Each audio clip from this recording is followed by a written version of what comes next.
इतर पालक आणि माझे वडील यांच्यामधला एक भेद असा दिसायचा, किंवा इतर पालक म्हणण्यापेक्षा माझ्या वडिलांचे व्यावसायिक जे कोण मित्र, माझे वडील नेहमी म्हणायचे की मला काही त्यांच्यासाठी पैसे ठेवण्यात इंटरेस्ट नाही. बिझनेस फॅमिलीजमध्ये तेवढं स्ट्रिक्ट वातावरण नसतं, पण विशेषतः मराठी कुटुंबांमध्ये जे नव्यानेच व्यवसाय चालू केला, मुलांना कळलं नाही पाहिजे, मग ते कर्ज असो किंवा आकडे असो ते काही कळलं नाही पाहिजे. तसं माझ्या वडिलांनी नाही, काही नाही, सगळं त्यांना कळू दे. किंवा माझी आजी होती आमच्या घरी, ती म्हणायची अरे तू, म्हणजे माझ्या वडिलांना, एवढे मोठमोठे आकडे ते मुलांसमोर कशाला बोल, ते म्हणायचे उलट ऐकू देतात. पैसे मिळवणं किंवा पैसे कमवणं आणि पैशाच्या मागे लागणं ह्याच्यामधला जो एक अप्रोचचा फरक असतो, ते संस्कार करू म्हणून काही होत नाही. एवढं जरी कायम राहिलं तरी हे पुणे असं म्हणता येईल. लिव्हिंग जी आज पुण्यातली गरज झाली आणि एक कल्चरल लिव्हिंग, या दोन्हीचा समन्वय साधण्यासाठी आपल्याला अजून काय कलेमध्ये ना मनोरंजनाच्या पलीकडे काहीतरी असलं पाहिजे. जुन्या पद्धतीची वास्तू किंवा वातावरण आता नाही म्हणजे हे सगळं हरवलंय असं नसून एक संपूर्ण समाजाचा घटक असा आहे की जे बिल्डर हे फसवणारे, बिल्डर हे फक्त तुम्हाला लुबाडणारे, पैसेच मिळवायला बसलेले, असं एका पद्धतीने बघितलं जातं. एक पथक असं म्हणूया आपण अफगाणिस्तानला गेलं तर माझ्या सुदैवाने मला त्याच्यामध्ये 8 दिवस अफगाणिस्तानला जायची संधी मिळाली. युद्धानंतर लगेच ते काबूल म्युझियम उद्ध्वस्त झालेलं, त्यातले सगळे आर्टिफॅक्ट इकडे तिकडे पडले, ते लोक आपल्या पेटाऱ्यात भरतायत, सगळं कॅटलॉगिंग संपलेलं, चोऱ्या माऱ्या तस्करी ते सगळं चालूच.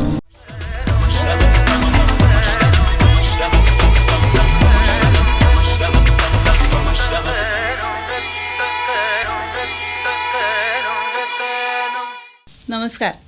कल्ट संभाषणमध्ये तुमच्या सगळ्यांचं पुन्हा एकदा खूप खूप स्वागत.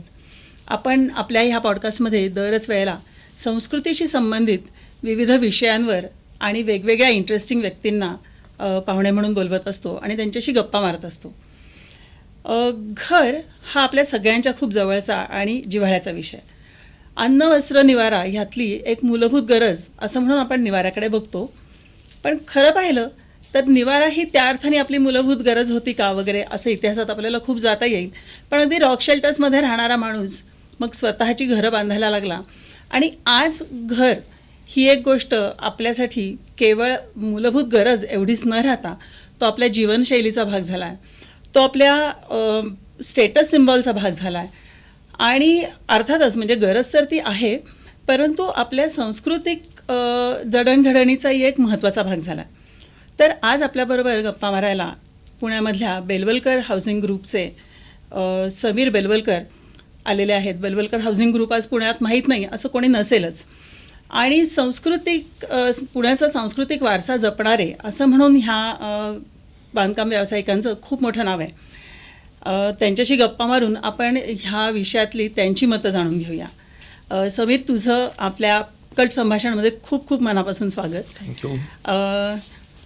तुला तर संभाषाविषयी माहीत आहे आणि तू संभाषाच्या सगळ्या आमच्या प्रवासाचा एक खूप जवळचा साक्षीदार आहेस आणि बांधकाम व्यवसायामधला तुझा अनुभव खूप मोठा आहे. तू ह्या व्यवसायाच्या बरोबरीने तुझ्या इतर कला, तुझे इतर साहित्यिक जे छंद आहेत ते तर जपलेले आहेसच आणि हे सगळं करत असताना हे सगळे तुझे छंद आणि तुझ्या कला ह्या सगळ्या तू तुझ्या व्यवसायामध्ये सुद्धा वेगवेगळ्या पद्धतीने वापरलेल्या आहेत किंवा आपण त्याचं रिफ्लेक्शन तुमच्या व्यवसायामध्ये पडत आलेलं आहे असं म्हणूया.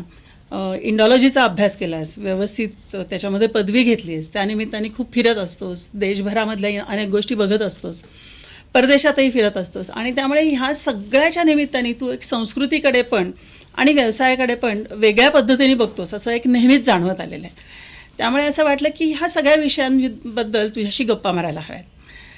तर हे सगळं बोलायला सुरुवात करताना ना मला मुळातच म्हणजे आपण तुझा कला आणि ह्या सगळ्याचा प्रवास समजून घेत असतानाच तुमच्या व्यवसायाविषयीच पहिल्यांदा जाणून घ्यायचं. बरं, त्याच्यासाठी थोडंसं आपण मागे जाऊया. माझे आजोबा हे प्राथमिक शाळेत शिक्षक होते जुन्नरसारख्या गावी, जे अजूनही एक छोटं गावच आहे. त्यामुळे माझ्या बाबांचं शिक्षण मॅट्रिक्युलेशनपर्यंत जुन्नरमध्ये झालं. त्यानंतर मग अर्थातच सगळ्यात जवळचं त्यावेळचं महत्त्वाचं शहर म्हणजे पुणे. ते पुण्याला इंजिनिअरिंग कॉलेज म्हणजे COEP तेव्हाचं, तिथे त्यांनी सिव्हिल इंजिनिअरिंग पूर्ण केलं. साधारण किती सालची गोष्ट असेल? मला असं वाटतं ते 56 साली मॅट्रिक झाले. तेव्हा म्हणजे साधारण त्या त्या आसपास. हां. आणि त्याच्यानंतर पहिलाच जॉब त्यांनी मिलिटरी इंजिनिअरिंग सर्व्हिसेसमध्ये घेतला बरं. आणि तिथनं मग काही वर्ष सर्व्हिस करून ते रिटायर झाले आणि खाजगी कॉन्ट्रॅक्ट्स घ्यायला सुरुवात केली. मग त्यांनी 1-2 फर्टिलायझरच्या फॅक्टरीज, शुगर फॅक्टरीची, सिव्हिल वर्क्सची कामं केली. त्या सुमारास म्हणजे आता हे सगळ्यांना हा बॅकड्रॉप माहिती आहे हो. की पुण्यामध्ये 61 साली पानशेतचा पूर हो, आल्यानंतर हो. जुनी घरं बरीचशी वाहून गेली. मग लोकांना नवीन नवीन भक्कम पक्क्या घरं बांधकामं. किंवा मल्टी स्टोरीड बिल्डिंग्स गरजेच्या वाटायला लागल्या. त्याच सुमारास हा अपार्टमेंट ओनरशिपचा कायदा आला. ही सगळी एका वेळेला घडलेल्या या गोष्टींमधून आज ज्याला बांधकाम व्यवसाय आपण म्हणतो किंवा हो. घरबांधणी व्यवसाय म्हणतो याची मुळं तिथे होती. त्याच काळात ते त्यांचा जॉब सोडून पुण्यात येऊन कॉन्ट्रॅक्टिंग करत होते. मग ते ह्या व्यवसायात त्यांनी सुरुवात केली. मला वाटतं 69 सालाच्या आसपास त्यांनी हा व्यवसाय पूर्णपणे चालू केला. सुरू केला. आता मी जेव्हा माझं शिक्षण संपून त्यांना जॉईन झालो तो साधारण 94-95चा काळ होता. आमच्या घरात असं अजिबातच वातावरण नव्हतं की मुळात वडील व्यावसायिक होते, फर्स्ट जनरेशन म्हणूया. त्यामुळे असं काही आमचं व्यावसायिक पिढीजात अशी काही व्यवसाय नव्हता हा. साहजिकच असं काही प्रेशर नव्हतं की तुम्ही तोच व्यवसाय केला पाहिजे जे एरवीच्या बिझनेस फॅमिलीजमध्ये असतं. ते योग्य का अयोग्य हा मुद्दा नाही, पण असतंच ते की 10वी-12वी झाल्यापासूनच मुलं त्या व्यवसायाचं शिक्षण घ्यायला लागतं. तसं वातावरण आमच्याकडे शिक्षण घ्या म्हणजे माहिती करून घ्या. आमच्या घरी रोज रात्री जेवताना व्यवसायाच्या चर्चा व्हायच्या, पण तुम्ही तो व्यवसाय केलाच पाहिजे असं बंधन नव्हतं. 94-95च्या सालात मी ग्रॅज्युएट झाल्यानंतर असं म्हणूया की त्यावेळच्या परिस्थितीमुळे किंवा आता बाय चॉईस सुद्धा म्हणजे मला नाही म्हणायची संधी होती, पण मी जॉईन झालो आणि मग मी तोच व्यवसाय पुढे सुरू केला. अर्थात तोच व्यवसाय म्हणताना कुठल्याही व्यवसायात बदल होतच असतात, तर थोडंसं बदललेल्या मॉडेलनी, पण तोच व्यवसाय मी चालू केला. अशी बांधकाम व्यवसायाची आमच्याकडची सुरुवात आहे. आणि अर्थातच आता माझ्या पुढची पिढी पण त्याच पद्धतीने म्हणजे कुठलंही कंपल्शन असताना स्वेच्छेनी स्वतःचा निर्णय घेऊन या व्यवसायामध्ये आलेली आहे ऑलरेडी. आलेली आहे. पण मग तुझं सगळं लहानपण बाबांनी हे सगळा व्यवसाय घडवत असताना, वाढवत असताना तुझं ते सगळं बालपण गेलं. मग त्यातल्या तुला काही आठवणी सांगता येईल म्हणजे बाबांचं ह्याकडे सगळ्याकडे बघण्याचा दृष्टिकोन, म्हणजे व्यवसाय म्हणून व्यवसायाकडे बघणं. आणि म्हणजे आपल्याला म्हणजे मलाही हे माहिती आहे की त्यांना स्वतःला साहित्य, वाचन ह्या सगळ्या गोष्टींची खूप आवड होती. तर मला त्यावेळेला इतर पालक आणि माझे वडील यांच्यामधला एक भेद असा दिसायचा किंवा इतर पालक म्हणण्यापेक्षा माझ्या वडिलांचे व्यावसायिक जे कोण मित्र भागीदार असतील की ते म्हणायचे की मुलांसाठी किती बहुतेक सगळे त्यांच्या आसपासचे लोक फर्स्ट जनरेशन होते. त्यामुळे त्या काळातले आकडे धरले तर मुलांसाठी 5-10 लाख रुपये, 25 लाख रुपये, 50 लाख रुपये आपण ठेवले पाहिजेत पुढच्या पिढीत. माझे वडील नेहमी म्हणायचे की मला काही त्यांच्यासाठी पैसे ठेवण्यात इंटरेस्ट नाही, त्याच्यापेक्षा मी त्यांच्याबरोबर वेळ घालवीन, मला जे माहिती आहे मी सांगेन. हे ते नेहमी किंबहुना ते इतरांना आग्रह पण करायचे, अरे ते पैसे ठेवून काय उपयोग नाही, ते संपतील सुद्धा, त्याच्यापेक्षा तू तुझ्या मुलांना वेळ दे, त्यांच्याबरोबर काहीतरी कर, त्यांना शिकव. त्यामुळे आमच्या घरात आम्ही लहान असल्यापासून कधीच व्यावसायिक चर्चा वर्जन असायच्या. बहुतेक घरांमध्ये नाही मुलांसमोर काही चर्चा बोलायचं नाही. आणि विशेषतः परत ते फर्स्ट जनरेशनमध्ये असल्यामुळे इतर कुठल्या ह्याच्यामध्ये बिझनेस फॅमिलीजमध्ये तेवढं स्ट्रिक्ट वातावरण नसतं, पण विशेषतः मराठी कुटुंबांमध्ये जे नव्यानेच व्यवसाय चालू केला मुलांना कळलं नाही पाहिजे, मग ते कर्ज असो किंवा आकडे असो ते काही कळलं नाही पाहिजे. तसं माझ्या वडिलांनी काही नाही, सगळं त्यांना कळू दे. किंवा माझी आजी होती आमच्या घरी, ती म्हणायची अरे तू म्हणजे माझ्या वडिलांना एवढे मोठमोठे आकडे ते मुलांसमोर कशाला बोलत, ते म्हणायचे उलट ऐकू दे त्यांना, पुढे त्यांना ते जर करायचं असेल तर हे ऐकू दे. त्याच्याने आता म्हणजे हाइंडसाईटमध्ये आपण म्हणतो तसं मला असं जाणवतं की मुळात ना पैशाकडे बघायचा तुमचा दृष्टिकोन मॅच्युअर होत जातो. की पैसे मिळवणं किंवा पैसे कमवणं आणि पैशाच्या मागे लागणं ह्याच्यामधला जो एक अप्रोचचा फरक असतो तो आपोआप म्हणजे आता कुठल्याही संस्काराचं तसंच आहे की संस्कार करू म्हणून काही होत नाही. तुम्ही जे वागता ते मुलं जे ऑब्झर्व करतात त्यातलं जेवढं ते ऑस्मोसिसने घेऊ शकतात तेवढेच खरे संस्कार, बाकी सांगण्याचा काही अर्थ नसतो. तर तसं तो एक दृष्टिकोन हळूहळू आमच्यात डेव्हलप झाला. आता हे त्यांनी त्यांचा अंगभूत अप्रोच म्हणून केला, असं काय म्हणजे त्यांना कोणी सांगितलं नव्हतं असं करा म्हणून. हा एक फरक मला तेव्हा त्याही वयात जाणवायचा की माझे वडील असं सांगतात ते असा वेळ घालवतात. कुठल्याही चर्चेमध्ये तू बाहेर जाऊन बस असं म्हणत नाहीत. त्यांचे व्यावसायिक मित्र जरी घरी आले आणि व्यवसायाची चर्चा चालू असली तरी आम्हाला मुक्त प्रवेश असायचा. So हा एक फरक मला म्हणजे फरक, आणि या आठवणी मला आहेत अजूनही.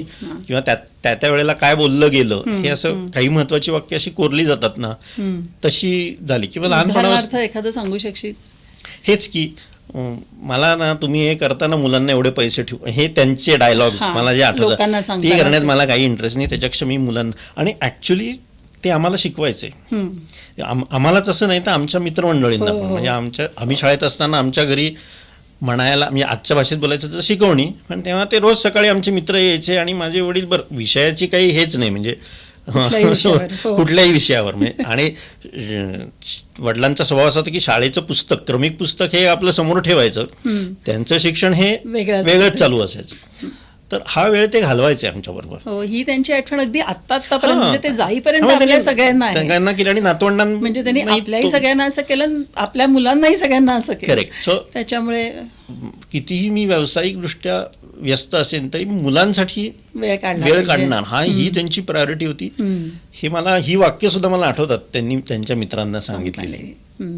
त्यामुळे आपोआपच व्यवसायाकडे बघण्याचा पण दृष्टिकोन वेगळ्याच पद्धतीने होत गेला. आपोआप बदललाच तो, त्याच वेळेला बदलला. आणि त्या फॉर्मेटिव्ह इयर्स ज्याला आपण म्हणतो त्याच्यातच तो बदलला. मला वाटतं पेरेंटिंग असं वेगळं शिकवण्यापेक्षा ह्याच पद्धतीने किती आपोआपच आपल्याला समजत. आणि खरं तर आपल्यालाही माहिती, आता आपणही त्या अनुभवात नाही, पेरेंटिंग करतो असं म्हणून काही होत नाही. जे होतं ते आपल्या वागण्यातूनच होत असतं. आणि बाबांचा वाचन आणि साहित्य ह्याचाही एक खूप मोठा व्यासंग स्वतःचा होता, आणि तेही सगळं तुमच्या सगळ्यांपर्यंत ओघानेच पोचलं. म्हणजे नुसतं आणि साहित्य असं नाही, त्यांना सर्वच विषयांची आवड होती. गणित, साहित्य, फोटोग्राफी, आणि ह्या सगळ्या छंद त्यांचे, आता छंद म्हणायचं, आवडी म्हणायच्या, अभ्यास, जे काय असेल त्याच्यामध्ये आपल्या मुलांना सहभागी करून घ्या. आपल्या असं नाही म्हणजे मुलांचे मित्र, कोणालाही ज्याला इच्छा आहे त्याला सहभागी करून घ्यायचं, ह्या असं वर्तुळ होतं त्यावेळेचं. आसपासचे सगळे लोक तसे होते, आमच्या घरी येणारे लोक तसे होते. मग त्यानिमित्ताने कधी लेखक घरी यायचे, कधी, आणि संगीताची, म्हणजे स्वतः त्यांना कुठलं वाद्य वाजवता येत असेल असं नव्हतंच येत, किंवा ते स्वतःही गाऊ शकत नसत, पण संगीताची आवड होती. मग त्या अनुषंगाने घरी येणारे लोक, त्यामुळे आमच्या घरी असाच तो सगळ्यांचा राबताच असायचा. मग त्यातून गोपाळ स्कूलसारख्या शाळेशी ते संलग्न होते, त्याच्यातनं घरी येणारे लोक, त्याच्या होणाऱ्या चर्चा, हे सगळं आमच्या समोर घडत होतं. आणि हे त्यांच्या दृष्टीने आज जे मगाशी तू म्हणालीस की व्यवसाय आणि हे सगळे इतर कला आणि हा छंद, त्यांच्याही वागण्यामध्ये असे कुठल्या त्या कंपार्टमेंट्स नसायचे. कधी ऑफिसला साहित्याची चर्चा होईल, कधी घरी व्यवसायाची चर्चा होईल, कधी त्या गोपाळ स्कूलमध्ये जाऊन इथं काहीतरी संगीताचा कार्यक्रम करू ही चर्चा होईल. हे सगळं एकच होतं त्यांच्या दृष्टीने. तो संस्कार आमच्यावर झाला झाला. आणि मग तुम्ही पण सगळेजण, म्हणजे तू काय, अजित काय, तुम्ही सगळेच म्हणजे कुठल्या ना कुठल्या पद्धतीने संगीताशी. ते खरं कुठून आलं माहिती नाही, म्हणजे वडिलांची आवड हे होतंच, पण ते परफॉर्मर नव्हते. मला असं वाटतं माझा एक मामा त्यावेळेला बुलबुल तरंग वाजवायचा, तर आम्ही सहज त्याच्या घरी गेल्यावर म्हणलं बघ रे वाजवू, थोडंसं वाजवलं, लक्षात आलं आपल्याला हे येतंय. मग त्यांनी थोडे दिवस शिकवलं. मग त्या काळात ते नवीन इलेक्ट्रॉनिक कीबोर्ड आले होते, ते तर अगदी आताच्या भाषेत खूपच प्रिमिटिव्ह होते. म्हणजे मोनोफोनिक, म्हणजे एका वेळेला एकच स्वर वाजेल असे होते. मग तो एक त्यांनी आणून दिला. मग मेंडोलिन वाजवायला सुरुवात केली. मग म्हणाले ह्याच्यावर जर 6 मला गाणी वाजव, त्यांना हिंदी गाणी खूप आवडायची, ह्याच्यावर 6 गाणी वाजवलीस तर तुला हे आणून देईन. मग ते आणल्यावर ह्याच्यावर मला 10 गाणी वाजवून दाखव. मग असं त्यांनी ते केलं. मग एका टप्प्यावर अजितनी सिरियसली शास्त्रीय संगीताकडे जायचं ठरवलं की सरोज शिकीन. मी त्यावेळेला कीबोर्ड वाजवायचो कॉलेजच्या ग्रुप्समध्ये वगैरे. ते कायम त्याला त्यांचं प्रोत्साहनच असायचं. म्हणजे हे कुठे व्यवसायाच्या आड येत आहे, तिकडे कशाला वेळ घालवताय. इनफॅक्ट आता विषयच निघाला, आत्ता मला एकदम आठवलं, जेव्हा अजितनी सरोद वाजवायचं शिकायचं ठरवलं सिरियसली, आणि तर तेव्हा ते एक दिवस 2-3 वर्ष झाल्यावर त्यांच्या लक्षात आलं की ह्याचं चालू आहे शिकणं. एक दिवस त्याला बसून असं त्यांनी सांगितलं की बाबा रे, हे तुला पूर्ण वेळ करायचं आहे का? हे तुला पूर्ण वेळ करायचं असेल तर मला आत्ताच सांग. मग मी काय करीन, आता हे सगळे त्यावेळेच्या आकडे, तुला महिन्याला 20-25 हजार रुपये मिळत राहतील असं मला काहीतरी केलं पाहिजे. कारण कसं हे त्यांचं आणि माहिती होतं की जे आजही आपण मुलांना सांगतोच की एक तर पूर्ण वेळ करणं म्हणजे काय तर 24 तास तो ध्यास घेऊन करायला लागतो. एवढं करूनही तुम्ही त्याच्यामध्ये उत्तम कलाकार व्हाल अशी कुठली हमी नाही.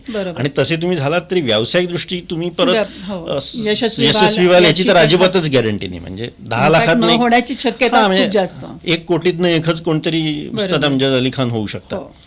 हे सगळं त्यांना माहिती होतं. त्यामुळे त्यांनी असं त्याला सांगितल्याचं मला अगदी विशेष करून आठवतंय. आणि मग 1-2 वर्षात तो म्हणला की नाही, हे माझं फक्त छंद या पातळीवरच आहे, मला काही हे पूर्ण वेळ करायचं नाही. पण म्हणजे ही त्यांना एक पालक म्हणून जाण होती. आणि आमच्या आईचं हे सगळ्यामध्ये एक मूक संमती असायची. तिने कधी ह्या सगळ्याला विरोध केला नाही. पण मग ह्या म्हणजे मग हे सगळ्या कला म्हणजे कारण मग तू नंतर पुढे जाऊन प्रॉपर वेस्टर्न क्लासिकल पियानो शिकलास, सतारही शिकत होतास. चालू आहे. मी अजून शिकत होतो असं म्हणणार नाही, कारण होतो म्हणलं तर मग तो भूतकाळ होईल, बंदच पडल्यासारखं होईल. परंतु तू सतार अजूनही शिकतो आहेस. आणि मग हे सगळं आणि म्हणजे तुझं वाचन, तुझ्या कला किंवा घरातल्या म्हणजे मग पुढे तुम्ही मुलांनाही हे सगळं करायला खूप ॲक्टिव्हली एनकरेज केलं. म्हणजे तुझाही मुलगा तबला शिकला, नील म्हणजे अजितचा मुलगा उत्तम तबला वाजवत होता. दोन्ही मुली काही ना काहीतरी चांगल्या पद्धतीने वाद्य आणि संगीताशी त्यांचा संबंध आहेच. तर म्हणजे मग हे सगळ्याचा तुमच्या व्यवसायावरती त्याचा परिणाम म्हणजे परिणामाच्या अर्थाने नाही, पण व्यवसायाशी हे सगळं कसं चांगलं. आधी एक थोडंसं मागायचं, मुलांकडे यायच्या आधी आमच्या अजितचं आणि माझं लग्न झालं तेव्हा माझी बायको आणि अजितची बायको ह्या दोन्ही संगीतामधल्याच होत्या. म्हणजे त्या आता पूर्ण वेळ सिरियसली संगीत करणाऱ्याच आहेत. त्यामुळे तो एक मोठा फरक आमच्या फॅमिलीमध्ये अजून झाला. मग त्यानिमित्ताने घरी होणारे कार्यक्रम, घरी येणारे वेगवेगळे कलाकार आणि मग एक वेगळंच वातावरण घरामध्ये तयार होतं. त्यामुळे पण मुलांवर थोडासा तो परिणाम झाला आणि मग त्यांनाही ते वाटलं करावं असं. व्यवसायाच्या ह्याच्यात मी तुला म्हटलं तसं आधीपासूनच असं होतं की हे काही वेगळं आहे, म्हणजे आपला व्यवसाय वेगळा, छंद वेगळा, एवढं असं त्याच्यामध्ये भिंती बांधायची आम्हाला सवयच नव्हती किंवा तसं गरजही कधी वाटली नव्हती. म्हणजे उदाहरणार्थ जेव्हा मी आता IC अक्षरेचा जन्मच खरं तर व्यावसायिक गरजेतनं झाला आहे असं म्हणूया. म्हणजे व्यावसायिक गरज म्हणजे मराठी नियतकालिक छापू आणि विकू अशी व्यावसायिक गरज नाही. पण बोलता बोलता आमच्या अशा बरेच वेळा चर्चा व्हायच्या की आपला जो घरबांधणीचा व्यवसाय हा असा होतो की एकदा समजा एखाद्या व्यक्तीने घर घेतलं तो आपला ग्राहक बनला तर बहुतेक वेळेला तो एकदाच बनतो. बरोबर. त्याच्यानंतर तो किमान 10-15 वर्ष 20 वर्ष तर काही परत येत नाही. मग अशा परिस्थितीमध्ये त्या ग्राहकाशी आपला संपर्क कसा राहणार, तर आपण काहीतरी आपल्या ग्राहकांसाठी करूया. तर साधारण आमचे ग्राहक म्हणजे ज्या सांस्कृतिक वातावरणात आम्ही वाढलो तसेच सगळे. बरोबर. की जी आपण मराठी माणसाची व्यवच्छेदक लक्षणं जी म्हणतो की कलांची आवड, संपत्तीचा प्रदर्शन टाळणे, हे जे आपले ठराविक मराठी लोकांचे गुण म्हटले जातात तसे. आणि तर त्यामुळे त्या बाबतीतच काहीतरी असलं पाहिजे. आपल्या ग्राहकांशी आपल्याला संपर्क ठेवायचा तर काहीतरी कलात्मक असलं पाहिजे, साहित्याशी संबंधात असलं पाहिजे. म्हणून एक मराठी नियतकालिक आपण काढू आणि ते आपल्या ग्राहकांना देऊ, असा IC अक्षरेचा जन्म झाला. म्हणजे तू म्हणशील तर ते व्यवसाय आणि वैयक्तिक छंद आवड ह्याचा तो सांधा होता. आणि मुळातच म्हणजे त्यात अशा व्यावसायिक आवडी होत्या म्हणून तुम्हाला हे सुचू शकलं. म्हणजे करायचं होतंच, नाहीतर मग ग्राहकांसाठी तद्दन बाजारू इव्हेंट्स पण करता येतातच ना. आणि त्यात काही चुकीचं नाही. चुकीचं म्हणजे मी तुला एक आठवण सांगतो. एक आमचे दुसरे बांधकाम व्यावसायिक मित्र होते. त्यांचा व्यवसाय थोडा वाढल्यावर त्यांना पण असं काय काय करायचं होतं. तर त्यांनी मीडिया आणि एंटरटेनमधली एक व्यक्ती त्याच्याकरता हायर केली. ती पण आमच्या ओळखीची होती. मग ते एक दिवस मला भेटायला आलं की ते अमुक आहेत, त्यांना असं करायचं आहे. त्यांनी मला सांगितलं तर तुम्ही हे कसं मासिक करता आणि हे सगळं मला बघायचं, आम्हाला पण. तर मी सांगितलं त्याला आम्ही काय करतो. नंतर मग 2-3 महिन्यांनी त्यांनी जो मला फीडबॅक दिला त्याच्यावरनं मला कळलं की ह्याचं महत्त्व किती आहे. त्यांनी त्याच्या ज्या बांधकाम व्यावसायिकांना अहो हे आपल्याला नाही करता येणार. तर असं त्यांनीच मला सांगितलं नंतर. म्हटलं अहो काय झालं तुमच्या प्रोजेक्टचं पुढे? तो म्हटला नाही मला कळलं, मी ज्यांना सांगितलं की आपल्याला नाही करता येणार. म्हटलं म्हणजे काय? म्हटलं कसं आहे ना, हे असं नाही की महिन्याला एवढे पैसे दिले आणि एक पुस्तक छापून आणलं आणि ग्राहकांना वाटलं. तुम्ही याच्यामध्ये खूपच स्वतः इन्व्हॉल्ड आहात. तुम्ही ते विषय ठरवता, साहित्य जमा करता. बरं तुम्ही जेव्हा चर्चेला बसता तुम्ही धडाधडा सांगू शकता की आपल्याला बाबा अमुक लेखकांचं घ्यायचं तर हे घेऊ ते घेऊ, या कविता घेऊ. असं जर तुमचं त्याच्यामध्ये इंटरेस्ट आहे म्हणून हे निघतंय, हे पैसे देऊन नाही करता येणार असं मी त्यांना सांगायचा मुद्दा असा की ते तुमच्यावरती असलेले जे संस्कार किंवा तुमचा जो व्यासंग आहे. असं हेही शक्य आहे की तुम्ही अनेक कार्यक्रमांना आर्थिक पाठबळ देऊ शकता, स्पॉन्सर. सध्या तर ते मोठ्या प्रमाणात चालूच आहे आणि सोपंही आहे. बरोबर, त्याच्यात काही गैर नाही. पण कंटेंट क्युरेट करणं हे तुमच्या आवडीचं जर असेल तर ते आणखीन चांगल्या पद्धतीने आणि ती तुम्हाला पण म्हणजे मजा येते. आणि मी नेहमीच म्हणतो की ते ऐंशी अक्षरांचे अंक आतापर्यंत गेले, आता जवळ 23 वर्ष चालू आहे. त्यातलं सातत्य राखणं सुद्धा सोपी गोष्ट नाहीये ना ते. पण म्हणजे परत त्याला ड्रायव्हिंग फोर्स, मला कस्टमरला काहीतरी द्यायचं याच्यापेक्षा मला ते करायला आवडतं हा पण एक असावा लागतो. बरोबर. तर त्याच्यामुळे ते वैयक्तिक आवडीचं संगीताचे कार्यक्रम सुद्धा येणारच होते. त्याच्यावर तसंच आहे की तुम्हाला आवड असेल तर तुम्ही करू शकता, अदरवाईज तुम्ही कुठल्याही एखाद्या इव्हेंट मॅनेजमेंट कंपनीला देऊच शकता, त्याच्यात ते करा तुम्ही. पण मी संगीत असो किंवा तुमचे इतरही ज्या प्रकारचे कार्यक्रम असतात तिथेही म्हणजे हे नेहमीच दिसत आलं ना की तुम्हाला त्याच्याविषयी नक्की माहिती असतं, त्या कलाकाराबद्दल माहिती असतं किंवा ती खरंच चांगली कला आहे का नाही आहे हे तुम्हाला माहिती असतं. आणि त्या सगळ्याचा एक परिणाम तुम्ही जे लोकांपर्यंत देताय त्याच्यामध्ये होत असतो. किंवा काही वेगळे जे तुम्ही या सगळ्यामधले उपक्रम केले, म्हणजे मला आठवतंय की चैतन्यनगरीची सुरुवात जेव्हा तुम्ही केली तर त्यावेळेला किल्ले बांधण्याचा जो प्रकल्प तुम्ही सांग ना त्याच्याबद्दल जरा काहीतरी. एक तर पुण्यात राहणाऱ्यांना दिवाळीचा किल्ला हे नवीन नाही, म्हणजे पुण्याबाहेरही महाराष्ट्रात असेल पण पुण्यात तर नक्कीच होते. आपण लहानपणी आपण सगळ्यांनी किल्ले केले. मगाशी मी म्हटलं ते माझ्या वडिलांनी गोपाळ हायस्कूल या शाळेशी ते संलग्न होते. ती शाळा ज्यांनी स्थापन केली ते ल ग देशपांडे, हे पुण्यामध्ये सुप्रसिद्ध होते, एक अतिशय हरहुन्नरी व्यक्तिमत्व म्हणून. तर ते गोपाळ हायस्कूलमध्ये किल्ले करायचे. आणि किल्ला म्हणजे कसं, त्याच्यात थोडंसं मुलांना विज्ञान आणि काय म्हणूया आपण मॉडेलिंग, आर्किटेक्ट मॉडेलिंग म्हणजे मॉडेल्स बनवणं, हे समजावं असा त्यांचा उद्देश असायचा. म्हणजे मग कुठलं तरी बाबा रायगडाचं मॉडेल घ्यायचं किंवा मग त्यांनी ती कुठून तरी परदेशातनं त्यावेळेला आयात केलेली एक इलेक्ट्रिक ट्रेन मॉडेल होतं, तर त्यांना आम्ही मदत करायला तेव्हा जायचो आम्ही, म्हणजे शाळेतच होतो तेव्हा. तर ते डोक्यात बसलेलं होतं. तर चैतन्यनगरीच्या वेळेला थोडीशी ती त्यावेळेला लांब होती, बाहेर होतं ते. त्यामुळे परत व्यावसायिक गरज ही होतीच त्याच्यात की लोकांना या स्पॉटवर आणायचं कसं, घर घ्यायला या हे म्हणण्यापेक्षा दुसरं काहीतरी करून इथे या मग बघू असं. बरोबर. तर तेव्हा म्हणून तिथे आम्ही तो किल्ला केला. म्हणजे जवळजवळ मला असं वाटतं 20 बाय 20 नाही जास्तच असेल, 30 बाय 30 जागेमध्ये पुणे शहराचंच आम्ही मॉडेल केलं.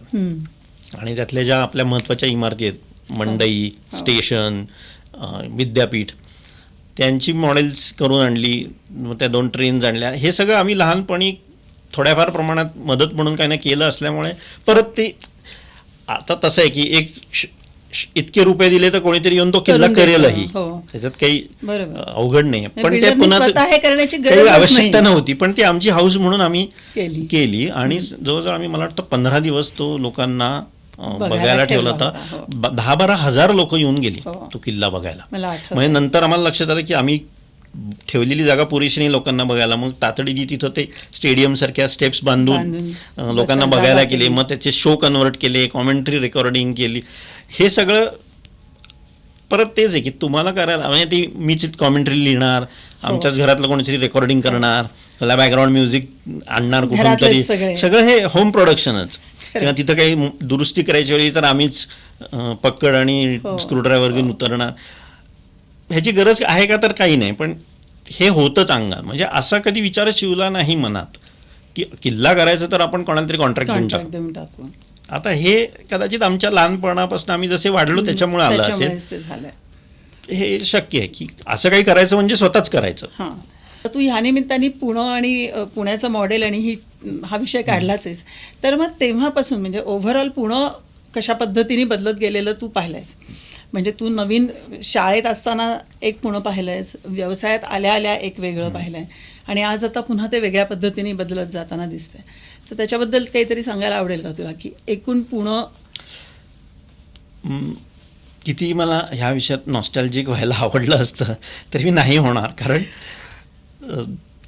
हे प्रॅक्टिकली असं आहे की कुठलंही शहर बदलतच असतं, वाढतंच, आणि इकॉनॉमिक्स हा त्याच्यामधला एक अतिशय महत्त्वाचा मुद्दा आहेच. तर जसं शहर अधिकाधिक रोजगार आकर्षित करतं तसं ते नवीन लोक येतात आणि ते बदलणार आहे. ते जॉग्राफिकली बदलणार आहे, ते डेमोग्राफिकली बदलणार आहे, हे होणारच आहे. आपण हाऊ ग्रीन वॉज माय व्हॅलीच्या धर्तीवर हर हर ते पुणे असं आपल्याला म्हणायला आवडलं तरी ते म्हणण्यात काही आता तसं पॉईंट नाही. म्हणजे आत्ताच्या तरी चर्चेत मला तो सूर नाही लावायचा की पुणे कसं होतं आणि आता काय झालंय.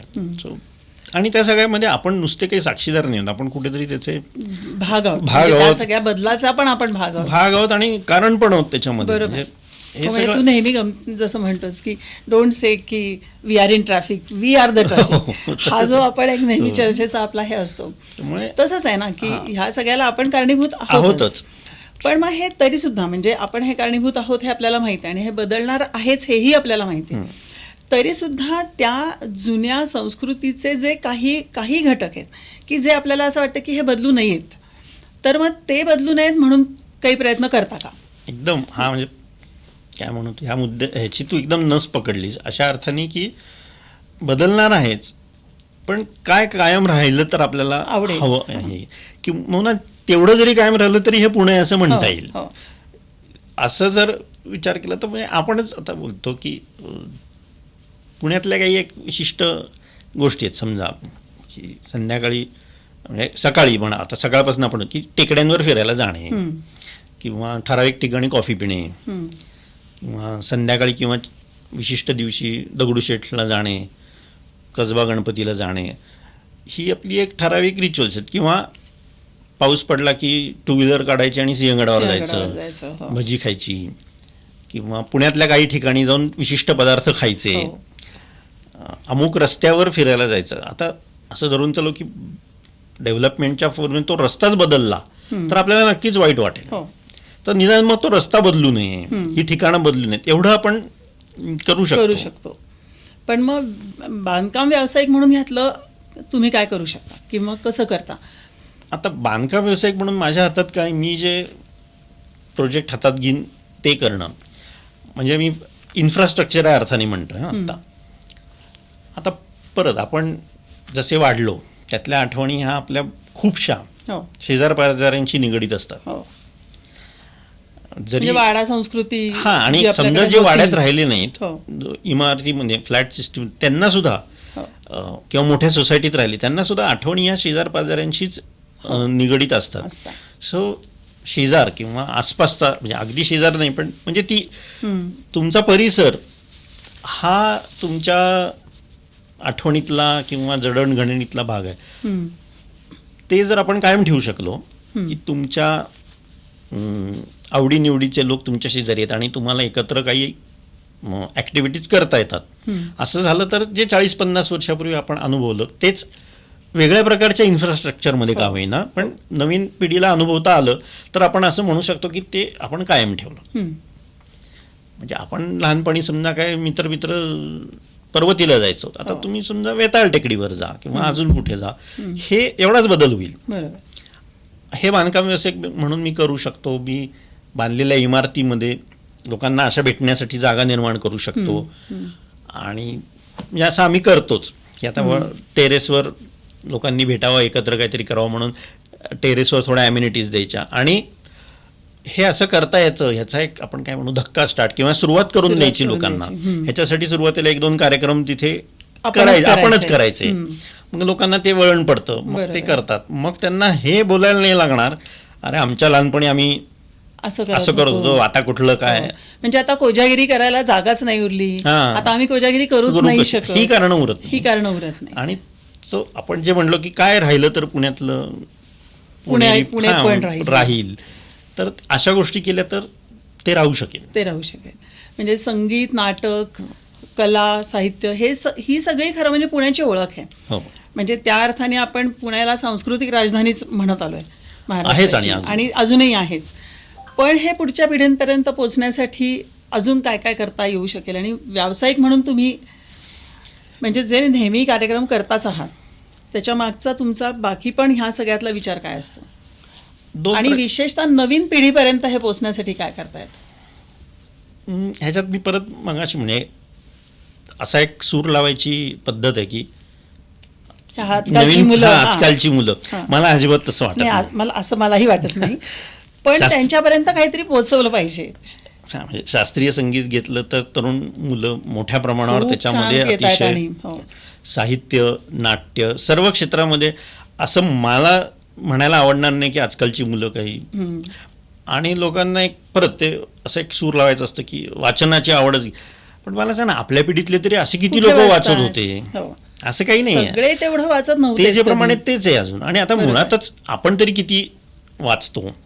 हो. आपली माहिती तरी मिळवण्याची अजून खूप साधनं वाचतोस. हो, मी ते आता परत त्यावेळेला लागलेली सवय की हो. वाचल्याशिवाय झोपायचंच नाही. हम्म. पण ती सुद्धा आता माझी सुद्धा कदाचित निम्म्यावर आली आहे. जर ही साधनं नसतीच हो. तर जेवढं वाचन झालं असतं तेवढं आपलं होतं तेवढं का? तर होत नाही. नाही. म्हणजे उगीच प्रत्येक वेळेला नवीन पिढीला हे नाही माहिती असं. किंवा आजकाल आता विषयच निघाला आहे फोक आख्यान वगैरे असे जे हो. कार्यक्रम. हो. तिला जर ऑडियन्स बघितला तर हो. सगळा 16 ते 22, 24 मधला हो. ऑडियन्स आहे. तिकीट काढून 1000-2000 लोक येतात. हो. सो असं काही नाही आहे की तरुण पिढीपर्यंत हे जाणार नाही किंवा जात नाही आहे. त्यातल्या त्यात म्हणजे आपल्याला घ्यायचीच असेल स्वतःवर ओढवून जबाबदारी तर आपण ही घ्यावी की त्यातल्या त्यात जे दर्जेदार आहे ते विस्मृतीत जाऊ नये. हां. व्यावसायिक कारणांमुळे हम्म. असं होऊ शकतं की व्यावसायिक कारणांमुळे काही चांगल्या गोष्टी ह्या मागे पडू शकतील. हो. त्या तशा पडू नयेत एवढी जबाबदारी आपण घेऊ शकतो. हो. जे तुम्ही IC अक्षरेमधनं करताय करेक्ट. की जुन्या पण चांगलं साहित्य जे आहे ते लोकांपर्यंत कदाचित- परत आणणं. करेक्ट. ते आता कदाचित असं आहे की व्यावसायिक करण्यासाठी पुनर्मुद्रित होणार नाही. कोणी ती पुस्तकं परत आणणार नाही. तर ते ती IC करणं. अक्षराच्या माध्यमातून आपण लोकांपर्यंत मध्यंतरी तुम्ही ऑडिओ बुक्स किंवा अभिवाचनाचे प्रयत्न असंही काही केलं तर तोही एक मार्ग असू शकतो. तोही असू शकतो पण माझ्या मते तो तेवढा यशस्वी झाला नाही. अच्छा. एकतर आम्ही ते करायला सुरुवात केली ते असं कारण कोविड काळामध्ये प्रिंट करून डिस्ट्रीब्यूट करणं हे शक्य नव्हतं. हां. आणि बरेच वेळा मला परदेशातनं लोकांचे हे यायचे की तुमचा अंक आमच्याकडे पाठवा, कसं आहे त्याची वर्गणी काय. तर आता आम्ही IC अक्षरला वर्गणी घेत नाही किंवा पाठवण्याचा खर्च पण घेत नाही. हो. पण परदेशात पाठवणं शक्य नव्हतं आणि परत एक जण इथे एक जण तिकडे. म्हणून मी त्यांना सांगितलं बा तुमचं काही महाराष्ट्र मंडळ वगैरे असेल तर मी 50 कॉपीज एकदम पाठवीन, तुम्ही आपापसात. डिस्ट्रीब्यूट करून घ्या. ते काही तिथे होत नाही तेवढं. तर म्हणून मग ई बुक्स काढू किंवा ऑडिओ करू असं केलं. कारण बरेच लोक आता गाडीत रेडिओ ऐकतात किंवा चालताना हो. पॉड्स लावून गाडी चालायची चालवताना, सवय असते हो. लोकांना. मग त्यावेळेला लोक वाचायच्या ऐवजी ऐकतील असं मला वाटलं.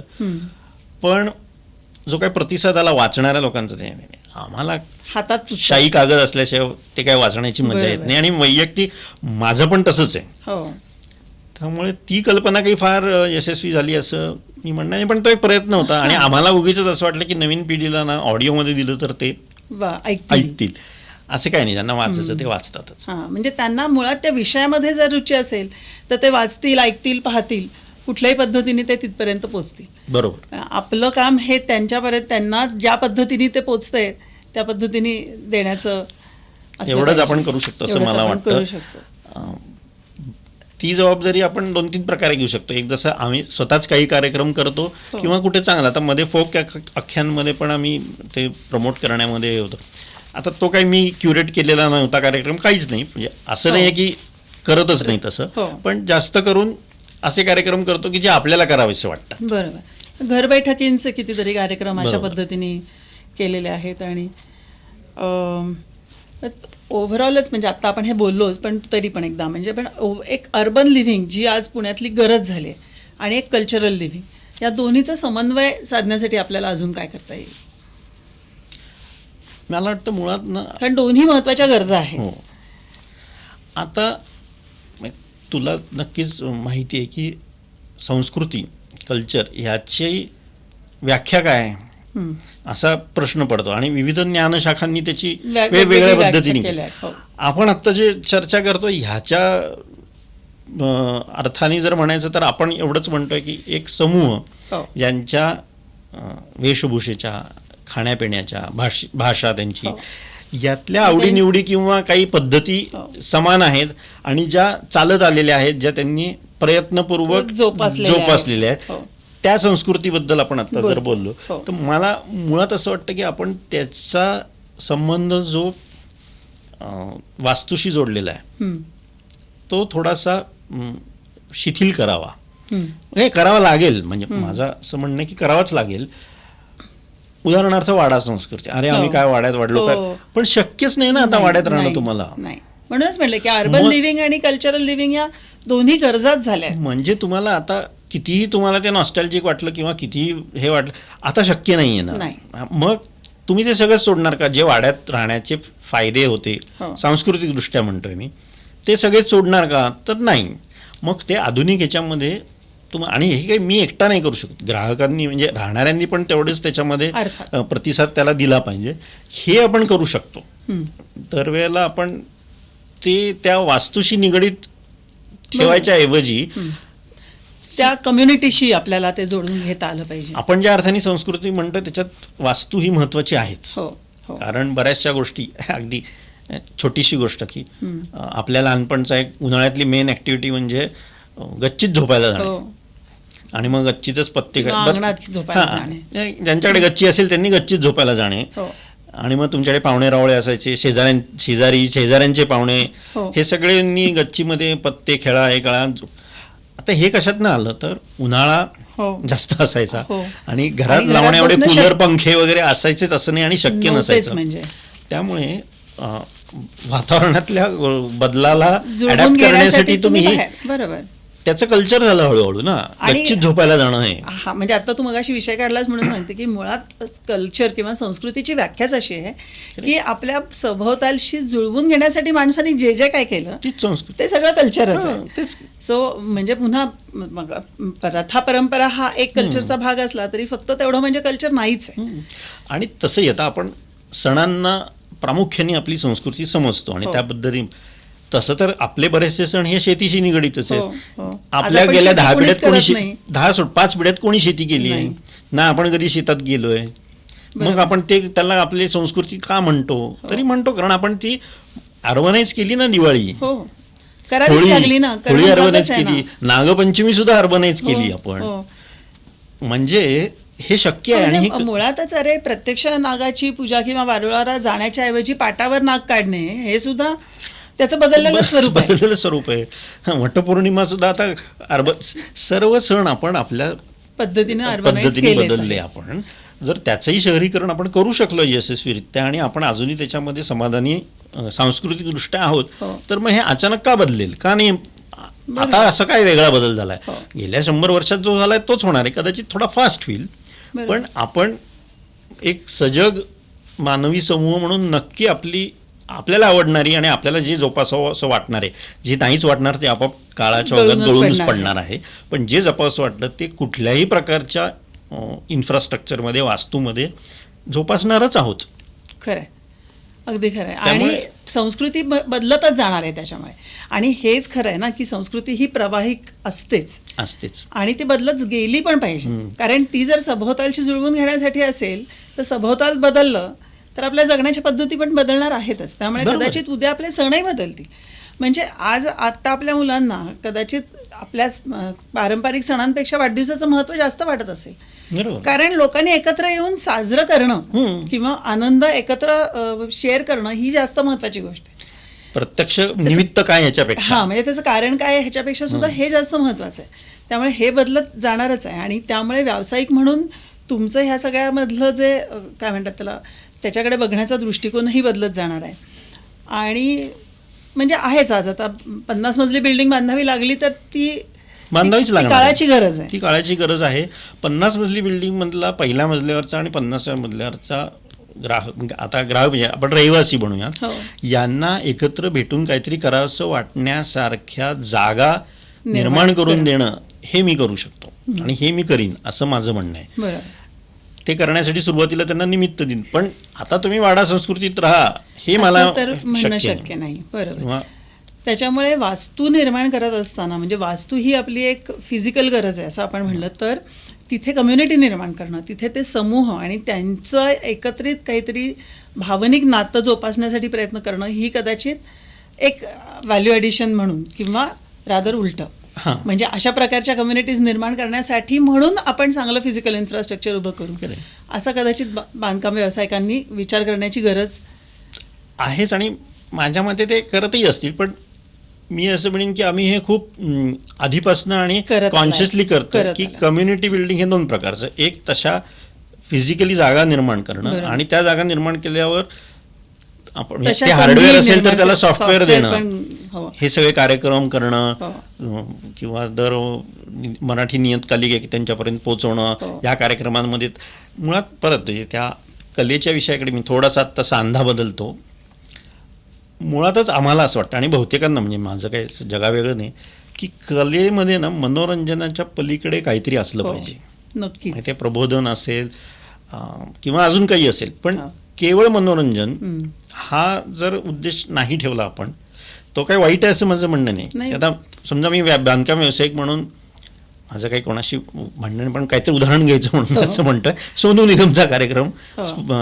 स्पॉन्सर केला, हो. झालं, लोक आले, छान वाजलं, सगळं झालं, उत्तम. याच्याऐवजी मी समजा लेक्चर डेमॉन्स्ट्रेशन गाण्याबद्दल किंवा रसग्रहणाचा कार्यक्रम ठेवला, हम्म. शास्त्रीयच असं नाही, हिंदी सिनेमा, तर त्यातनं काहीतरी मनोरंजनही होईल आणि त्याच्या पलीकडे तरी काहीतरी मिळेल मिळेल. लोकांना. बरोबर. तर ते करण्यामध्ये आमला पहिल्यापासून तो कल त्याच्यावरती आहे फोकस आहे. हं, हो. की म्हणजे कलेतनं क्षणिक तिथल्या मनोरंजनापेक्षा तात्पुरतेपेक्षा एक लॉंग टर्म त्याच्यामधनं काहीतरी मिळत राहावं. आणि ते आपल्या आसपासच्या सर्व लोकांची ती मानसिक गरज आहे असं मला वाटतं हो. पहिल्यापासून. हो. म्हणजे निदान आपण सगळेजण ज्या समाजात वाढलो तो तरी तसा आहे, तशा पद्धतीचा की आहे. त्यांना क्षणिक मनोरंजनापेक्षा त्यातून काहीतरी मिळालं तर हवं आहे. आणि ते प्रत्येक वेळेला मॉरल ऑफ द स्टोरी अशा पद्धतीने मिळायला नकोय. मॉरल ऑफ द स्टोरी तुला रेणुताई गावस्कर आठवल्या का? की सगळ्या गोष्टींना मॉरल ऑफ द स्टोरी. सगळ्यात एखाद्या गोष्टी छान गोष्ट सांगितल्यानंतर सगळ्यात भीषण भाग काय त्यातला, तर त्याचं तात्पर्य विचारणे. हां, तर ते अशा पद्धतीने न करता त्याचं मनोरंजनाचं मूल्य अजिबात कमी होऊ न देता, पण Correct. त्याच्या पलीकडे जाऊन आपण काहीतरी दिलं दिलं पाहिजे. आणि ते दिलं तर नक्की हवं आहे या लोकांना. तर त्यामुळे कम्युनिटी बिल्डिंगमध्ये इन्फ्रास्ट्रक्चर म्हणजे आपण घरं किंवा काय, हो. समजा घराबरोबर खेळायची जागा असेल किंवा छोटंसं ऑडिटोरियम असेल, हो. हे निर्माण करणं आणि त्याच्यामध्ये हे सगळं वातावरण निर्मिती करण्यासाठी पर्पज देणं, Purpose देणं. तसे कार्यक्रम देणं, हे दोन्ही केलं तर ती कम्युनिटी म्हणजे पर्पज देणं आणि इनिशिएटिव्ह घेणं, म्हणजे ते सुरुवात Actually करून तसं- देणं हा पण एक त्यातला महत्वाचा हे भाग लोक आहे. त्यांचे ते नेऊच शकतात पुढे. हो. आपल्याकडे काही त्याची पण कमतरता हा, याच्यातला कमतरता भाग नाही. अजिबात नाहीये. सो आता बोलता बोलता मला याच्यातला तिसरा मुद्दा सुचला. म्हणजे मी इतके दिवस ह्या दोन मुद्द्यांवरच होतो. हम्म. तिसरा मुद्दा त्याच्या आधी सुरू होतो, की मुळात हे आधी लोकांना पटवणं की हो. जुन्या पद्धतीची वास्तू किंवा वातावरण आता नाही, हो. म्हणजे हे सगळं हरवलंय असं नसून असं नसून हे सगळं आपण नवीन याच्यात जपू शकतो, हा आधी एक त्यांना विचार बरोबर तो पण द्यायला पाहिजे. हो. मग ते इन्फ्रास्ट्रक्चर दिलं पाहिजे आणि मग हे त्याच्यासाठी लागणारं हे सगळं सगळं software सॉफ्टवेअर develop केलं करायला पाहिजे. म्हणजे आपसुकच हे सगळं एका मोठ्या समाजापर्यंत पोचतं आणि कुठेतरी एक व्यावसायिक म्हणून आपलं त्याच्यातलं एक सामाजिक योगदान जे आहे ते घडतं आणि हे कॉन्शियसली केलं जातं असं मला, म्हणजे केलं जातं असं दिसतं. कॉन्शियसली किंवा नाही म्हणण्यापेक्षा मी म्हणेन प्रेरणा काय आहे. म्हणजे एकच गोष्ट दोन व्यावसायिक करू शकतात. हो. प्रेरणा काय त्याच्या मागची, याच्याबद्दल. ह्याच्यानी हा फरक पडू शकतो. शकतो. म्हणजे उदाहरणार्थ परत हे उदाहरण म्हणूनच आहे, कोण्या एका व्यावसायिकांनी समजा उद्या अख्खं सवाई गंधर्व स्पॉन्सर केलं. सवाई गंधर्व ह्याच्याबद्दल तून मी बोलण्याची काही गरज नाही, अतिशय अगदीच. हो. म्हणजे रेअरेस्ट ऑफ द रेअर प्रकारचा कार्यक्रम किंवा परंपराच आहे. आता सवाई गंधर्व हो, ही परंपराच झाली, उत्तम आहे. पुण्यात होणारा कार्यक्रम आहे, देशभरातून विदेशातून हो. आर्टिस्ट आणि श्रोते येतात सगळं. ह्याच्या मागची माझी प्रेरणा काय असू शकते, एखाद्याने जर केलं किंवा माझं नाव लोकांना कळावं किंवा मला खरंच सामाजिक बांधिलकी वाटते म्हणून मी केलं वगैरे. हो.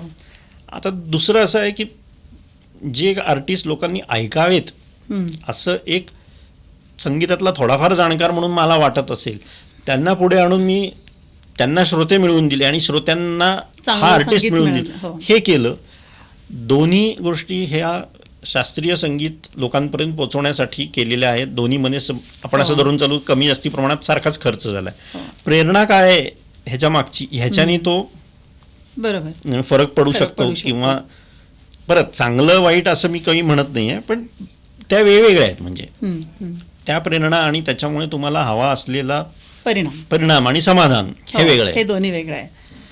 करेक्ट. पण एकूणच म्हणजे व्यवसाय कुठलाही असला तरी आपण वेगवेगळ्या आपल्या कला साहित्य ह्या सगळ्यांकडे कसं बघतो, ते आपण कसं अंगीकार करतो आणि ते आपल्या व्यवसायामध्ये कशा पद्धतीने वापरतो, ह्याच्यानी एकूणच व्यवसायाचं स्वरूपच बदलून जाऊ शकतं असं मला वाटतं.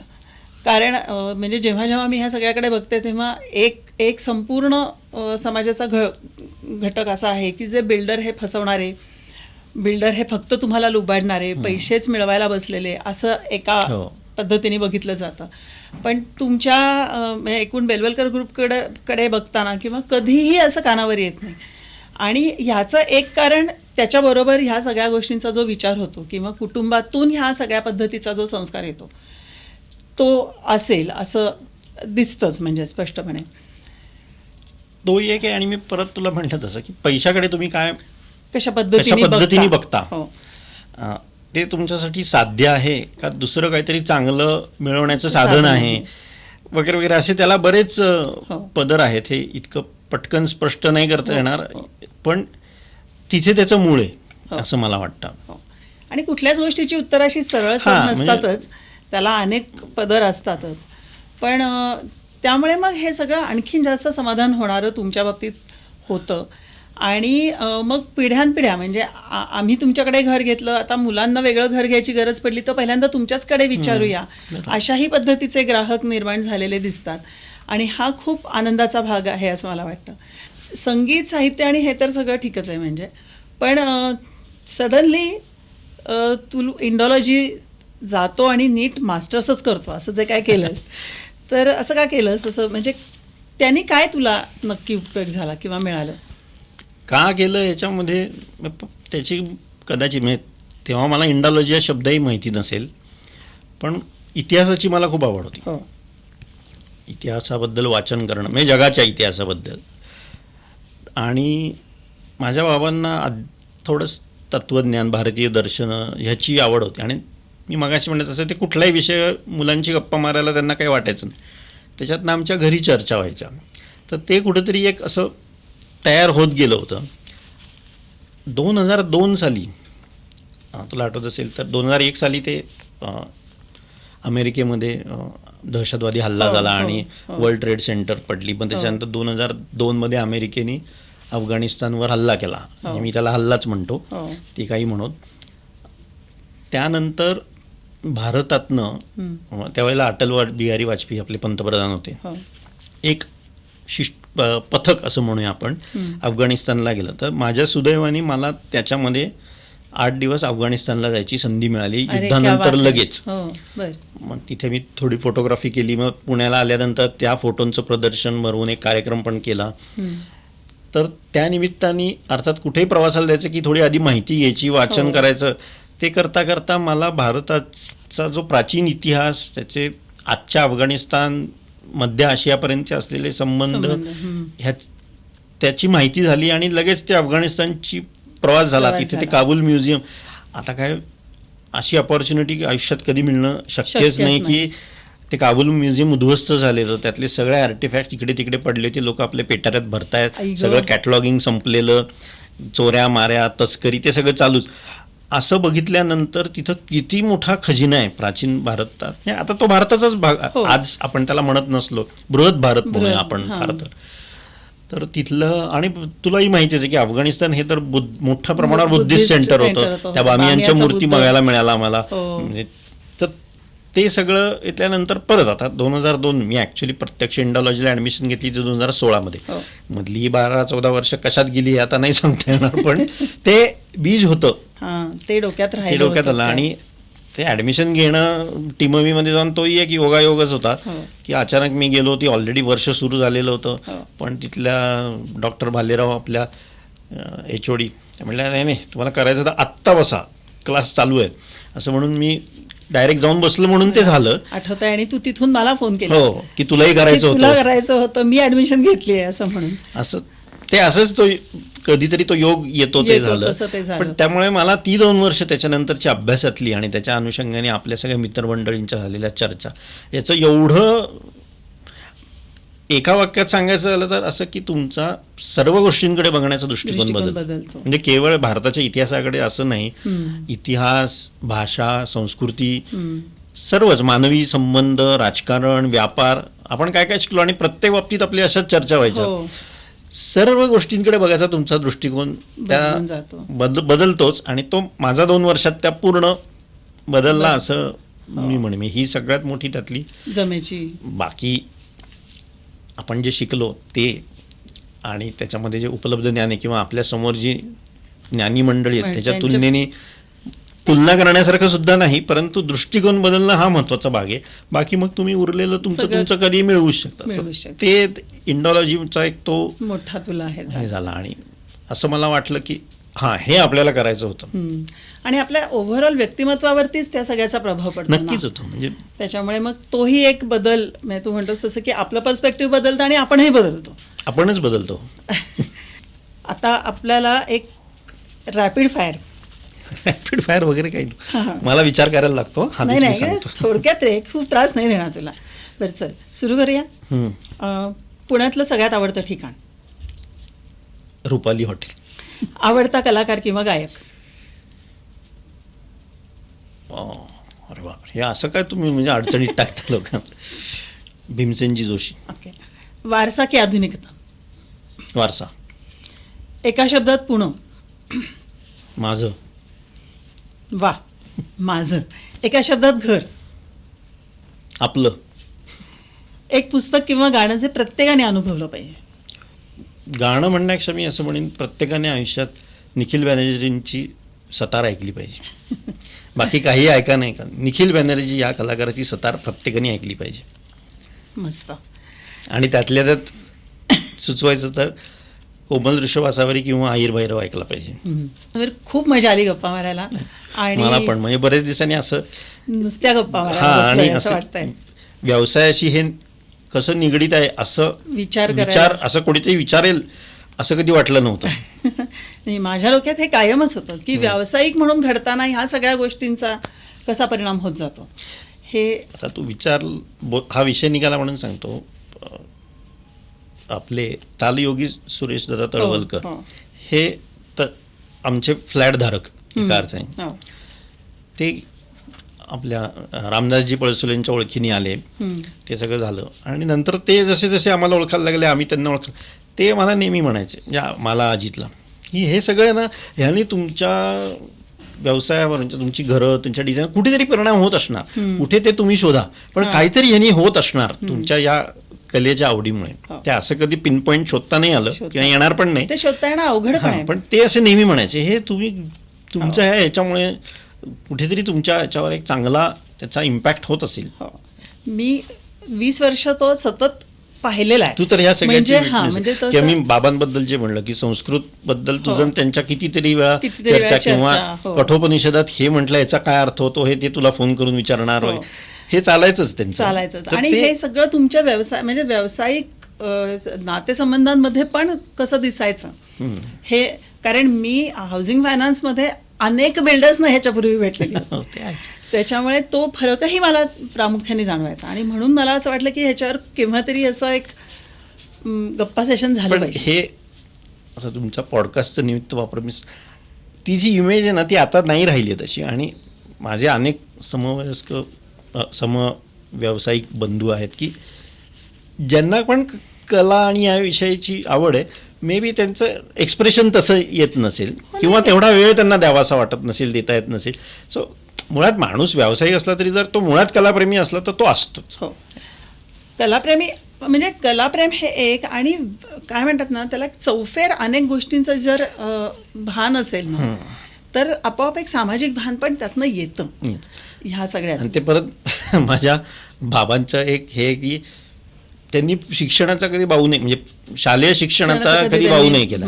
तू काय शिकतोय, तुला किती मार्क पडले, हे कधीही ते विचारत नसत. ते बिंदास आमच्या परीक्षा चालू असताना शाळेत सिनेमा चांगला लागला तर घेऊन जायचे. त्यामुळे आणि कुठल्याही विषयाकडे अनेक अंगाने बघता येतं. एक्झॅक्टली. जे आपल्याला पुढे जाऊन इंडॉलॉजीमध्ये खूप उपयोगी पडलं की एक घटना ही एक घटना कधीच नसते. त्याच्याकडे बघण्याचा तुमचा दृष्टिकोन कशाचा तरी तो घडत गेलेला क्रेसेंडो तरी असतो आणि एकाच घटनेकडे 4 लोक वेगवेगळ्या पद्धतीने बघतात. हा सगळा तुम्ही जर स्टिरिओटाईप शिक्षणाकडे बघितलं तर तो डेव्हलप होत नाही अप्रोच. अर्थात. आणि तोच व्यवसायामध्ये आहे. माझा व्यवसाय करताना मी ह्या 4 गोष्टी त्याच्याशी कॉम्प्लिमेंटरी कशा करू शकेन, ह्या 2 वेगळ्या असायची गरज नाही. माझा व्यवसाय वेगळा, लागलं तर माझ्याकडनं पैसे घ्या आणि तुम्ही हे करा, असं नाहीये. ते असं असण्याचं कारण नाही. खरं आहे. तर मंडळी, तुम्हाला हे सगळं कसं वाटलं ते आम्हाला नक्की सांगा. कारण आम्ही कितीही वेळ गप्पा मारू शकतो आणि कितीही वेळ असेच बसू शकतो, पण वेळेची मर्यादा थोडी तरी पाळायला लागेल. तर तुम्हाला हे सगळं कसं वाटलं ते आम्हाला नक्की सांगा. अजून काय नवीन ऐकायला आवडेल ते सांगा. चॅनलला सबस्क्राईब करा, लाईक करा, शेअर करा. थँक्यू.